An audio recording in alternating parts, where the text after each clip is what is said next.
Illegal pot growers have set up shop on our public lands and in our parks. In order to grow, you need water, a lot of it. And we found some farmers are going to extreme measures to steal that water meant for nature and for local communities. They're heading into Henrico State Park near Morgan Hill. This is video the team of California Fish and Wildlife wardens gave us. They're following a sophisticated piping system. It leads them to this illegal marijuana grow of 8,000 plants. You can see the chemicals in this water line. The water was stolen from a rancher's nearby property. We heard a shot. We didn't know if they were shooting at us or not. It was a high caliber rifle. He agreed to talk with us if we hid his identity. For my safety and my family. He bought this secluded ranch last summer on the edge of the state park, but didn't know about his illegal neighbors. It's gone. Shortly after moving in, the rancher noticed the water levels in his lake dropped dramatically. And it was just so odd how a lake can go down 6 feet in a matter of 3 weeks. He soon discovered hundreds of feet of piping were being used to move the water straight from his lake to the illegal grow. It's something you wouldn't even imagine how they would go through rocks, trees. They would divert their plumbing system through all these canyons. So we absolutely are seeing more aggressive water stealing by marijuana cultivators than we ever have before because water is getting much more limited with the drought. Lieutenant John Norris heads up a first-of-its-kind marijuana enforcement team with the California Department of Fish and Wildlife. The team is trained in military tactics. This way, this way! Go. Using what they've learned in the last 2 years, the wardens have seized about 500,000 plants illegally grown on public land and nourished by stolen water. We call it, the black gold for our growers.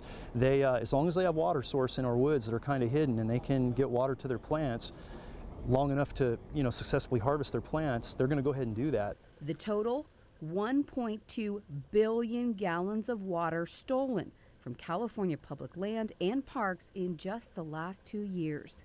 And to put 1.2 billion gallons of water into perspective, that's like filling up 2,000 Olympic-sized pools like this one. They have taken every single drop out of this creek. Norris says just this year, his team has found 136 water dams pot farmers built to divert water from its natural path to their crops. Like at this bus near Bakersfield, growers created 7 reservoirs, some capable of storing 5,000 gallons. It took away most of the water supply from the nearby Tule River American Indian tribe. Hey, we're just going to try and restore the water source. And in Shasta Trinity National Forest in Redding, law enforcement discovered nearly 3,000 plants in August. We hiked along for the cleanup and saw the trash, chemicals, and more than 8 miles worth of plastic irrigation piping left behind. This water diversion and all this water pipe right here was responsible, if this grow had not been found by the end of the year, for about 3.6 million gallons of water. The risk is that everything that we've worked so hard to save will unravel. Save the Redwoods director Sam Hodder says his organization has fought for years to preserve public land, but the water being siphoned off by illegal grows is drying out the habitat and threatening the wildlife. A mature marijuana plant requires 8 gallons a day, and you've got hundreds of thousands of these plants out in our public lands, and they're all being watered by stolen water. I think setting some stronger penalties in place is part of the solution. Congressman Jared Huffman represents California's most northern district. 60% of the marijuana produced in America comes from his district.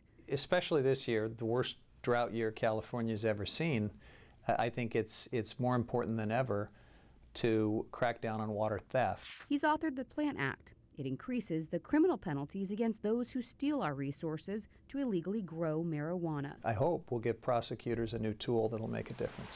I'm losing my water. We love the water here. As for the people affected by the water loss, for now, all they can hope for is more enforcement and more rain. Once that water is gone, is there any way to make up for it? No. Cross your fingers for a wet year. In the last 2 years, the California Department of Fish and Wildlife's marijuana enforcement team has arrested 436 trespassing pot growers in California.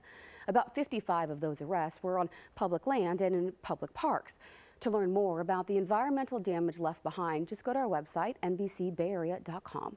Elise Kirshner, NBC Bay Area News.